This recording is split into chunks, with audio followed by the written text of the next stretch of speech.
it was before. Beauty and the Beast is after Aladdin.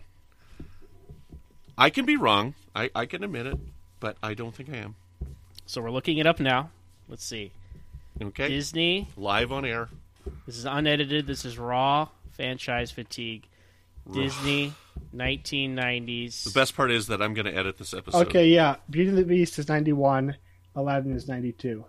Oh, I stand corrected. Yeah, man, I know my Disney. Well, yeah, you know it better than me, apparently. Okay, I'm fine with that. Okay, I'm wrong. I admit it. I will leave this in. I'm wrong. But I was close.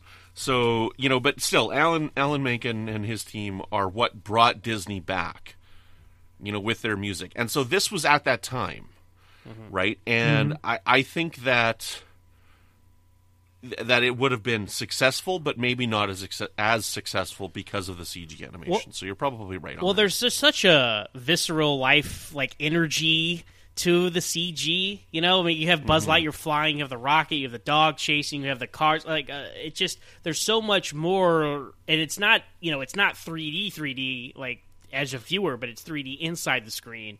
And just to see the facial expressions of what they're capable of, Woody has so many facial expressions, and that adds so much character to him, and all these characters have more character with what they're able to do with the CGI. Buzz Lightyear, same way. It just plays into as they were saying, it's a buddy cop. It's a buddy comedy. You have the straight guy in Buzz Lightyear. He's like, oh, sheriff, he's just, and Tim Allen plays it so well. And then you have Tom Hanks playing this goofy kind of Woody, self-aware. Woody's a very complicated character, because you like Woody, but he does some shady things, but you feel sorry for him and you understand why he does those things. And he has this whole kind of redemption arc, because there's a lot of times he wanted to get rid of Buzz, and then he could, at the very end, right? He jumped on the car was driving away, Andy and his mom and his sister, and he could have left Buzz back there with that rocket in Sid's backyard, but he jumped off the car, he helped him out, and that kind of, what a character arc for Woody, right? And because he was brought to life, from Tom Hanks' great performance, from the CGI, I think all that plays at the writing, all those things marry together perfectly for a great character. And he would have been great in 2D, but that extra layer of just what the 3D CGI brings really sells it home. Mm-hmm. Now, I wanted to answer your question there, Zach. So, for me, my definite preference is 2D, hand-drawn cells and whatnot. Like the 70s of Disney is peak animation for me. Aristocats, Robin Hood, Sword in the Stone, things like that. That's peak animation for me and my preferred. Sleeping Beauty is one step above, and it was one that they didn't do very often because they were going for a very specific style with that one there that they never did again. Didn't that one bomb, if I'm not mistaken? I think Sleeping Beauty, I don't know how it did in the box office, but that one, I just love the visuals of that one and how it looks. Is that the style of art that they did. I can't remember the name of the artist that they were inspired by, but with the trees, the panes of glass, the layers of the animation, everything was a painting. It was that was the first movie expensive to use the multiplane camera. Yeah, that was extremely expensive though, and it looks wonderful, but it's bad return on investment, and that's why it didn't do so well, like Gabe was saying. Well, I'm ashamed to say I haven't actually seen Sleeping Beauty. Oh, it's really amazing, and it's like 2.55 to 1, super wide, right? It was I think it was the first widescreen animated that they did. Oh wow! And then depending on when Lady and the Tramp came out, because those were the first Lady and the Tramp was after after Sleeping Beauty. Sleeping Beauty was in that first kind of cycle with Cinderella and all them. Yeah. But you should check it out. It's really neat. The animation is just outstanding for it. That's that multiplane camera that they used to give it that depth, and if you look in behind-the-scenes photography of how they did the multiplane camera, it's really, really cool. But we're not here to talk about Sleeping Beauty. Well, there are a couple of things that I do want to mention as we kind of wind down here. A great movie. We've said it's a perfect movie. It may be. A plot hole I think is interesting that I wanted you guys' thoughts on. Buzz Lightyear. Oh my goodness, Zach! Why do you hate Star Trek Discovery? Buzz Lightyear doesn't think he's a toy, right? But he still abides by the rules of the toy world. So, what are you guys' thoughts on that?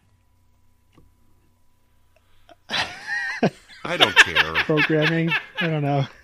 This is what I'm here for. All right, I'm here. I'm here you're such a party to rain on your. I love this parade. That is my function on this podcast. I'm not saying I don't have a problem with it. I just think it's an interesting note that he doesn't think he's a toy, but he abides by the tools of the toy, by the rules of the toy world. You know, like even. I think it's programming, just because all the toys instinctively know it, and when Woody's trying to incite the revolution at Sid's house, we're gonna have to break a few rules. This is just something that's universally imprinted into toys upon production.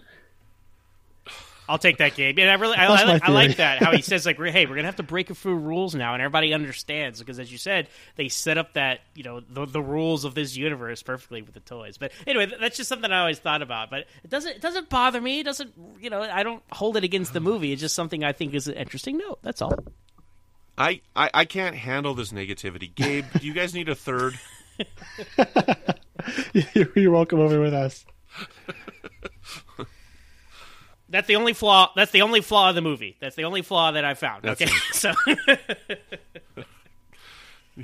So what do you have for us? Did we have a count for this movie? Yes, Zach? we do have a count for the Toy Story franchise. It will be to infinity and beyonds. So I will ask y'all, how many times do you think to infinity and beyond was said in Toy Story?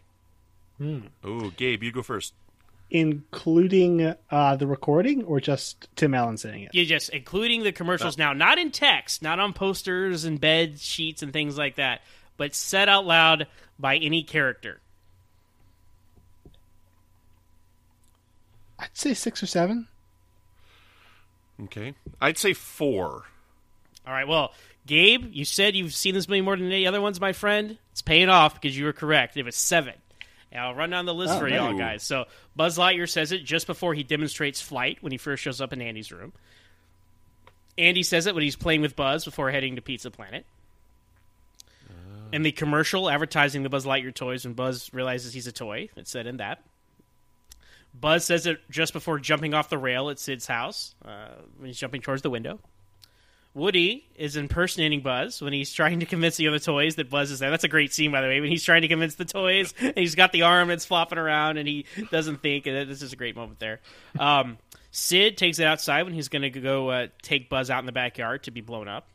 And then finally, Woody says it as he and Buzz fly down slowly while trying to catch up with the moving truck. So there you go. There's your 7 to infinity and beyonds. And interesting note of trivia here, the Daily Mail in 2014, they did a poll on the favorite line from a movie, okay?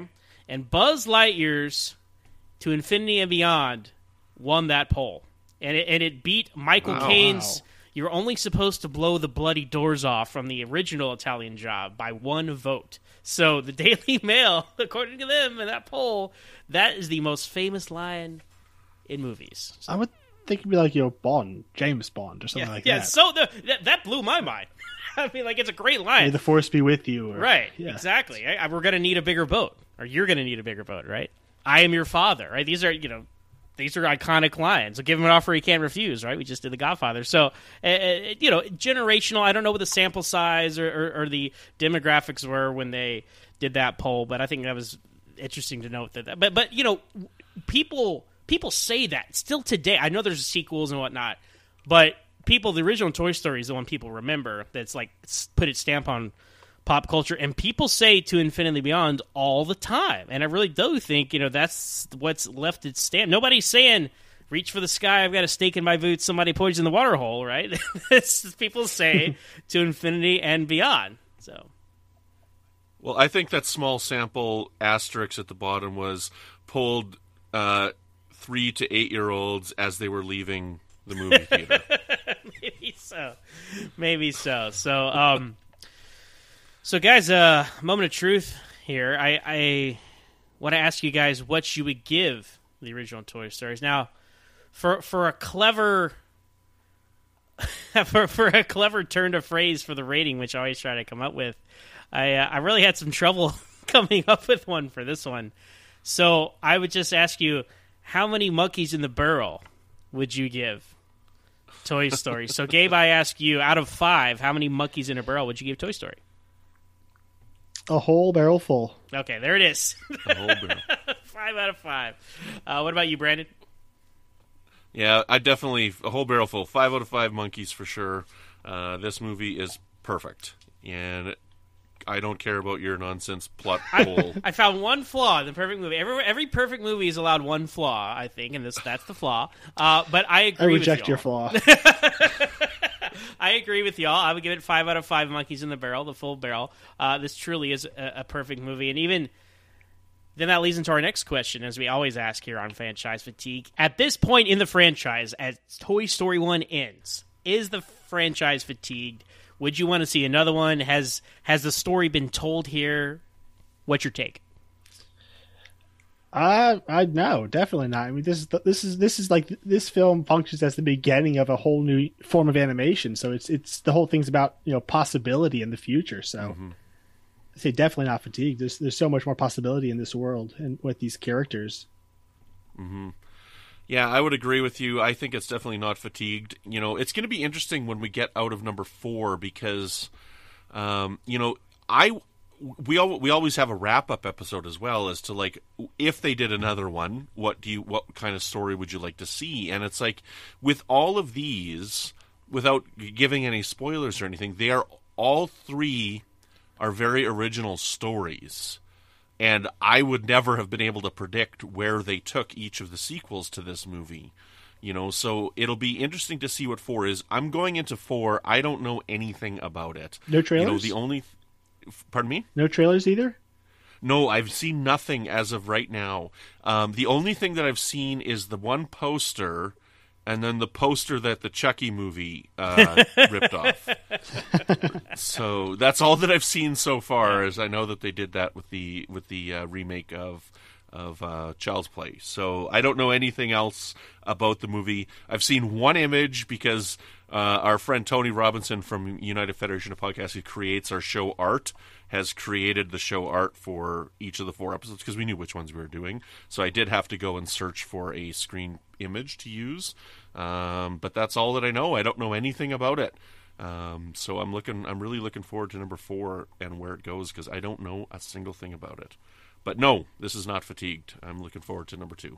Yeah, I agree with y'all. I am looking forward to finally seeing the sequels of Toy Story. I just never got around to them. And, now that the status quo has been set, Woody and Buzz are friends. And even the end of the movie, they're, it's come full circle from the beginning. They're all listening on the baby monitor to, it's Christmas. All the kids are opening gifts. And it's a puppy, right? So that's the kind of, that's the big moment at the end. And then we cut to credits. That's a great note to end on, I think.